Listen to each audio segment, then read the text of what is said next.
بسم الله الرحمن الرحيم والمرسلات عرفا فالعاصفات عصفا والناشرات نشرا فالفارقات فرقا فالملقيات ذكرا عذرا أو نذرا إنما توعدون لواقع فإذا النجوم طمست وإذا السماء فرجت وإذا الجبال نسفت وإذا الرسل أقتت لأي يوم أجلت ليوم الفصل وما أدراك ما يوم الفصل ويل يومئذ للمكذبين ألم نهلك الأولين ثم نتبعهم الآخرين كذلك نفعل بالمجرمين ويل يومئذ للمكذبين ألم نخلقكم من ماء مهين فجعلناه في قرار مكين إلى قدر معلوم فقدرنا فنعم القادرون ويل يومئذ للمكذبين ألم نجعل الأرض كفاتا أحياء وأمواتا وجعلنا فيها رواسي شامخات وأسقيناكم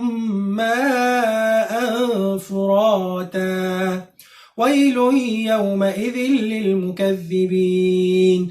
انطلقوا إلى ما كنتم به تكذبون انطلقوا إلى ظل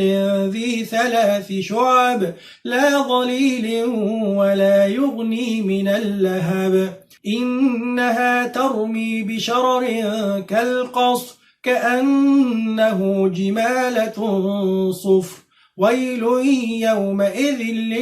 للمكذبين هذا يوم لا ينطقون ولا يؤذن لهم فيعتذرون ويل يومئذ للمكذبين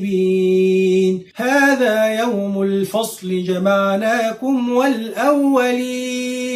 فإن كان لكم كيد فكيدون ويل يومئذ للمكذبين إن المتقين في ظلال وعيون وفواكه مما يشتهون كلوا واشربوا هنيئا بما كنتم تعملون إنا كذلك نجزي المحسنين ويل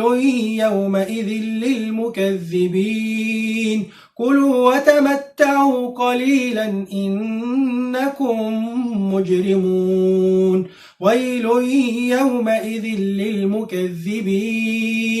وإذا قيل لهم اركعوا لا يركعون ويل يومئذ للمكذبين فبأي حديث بعده يؤمنون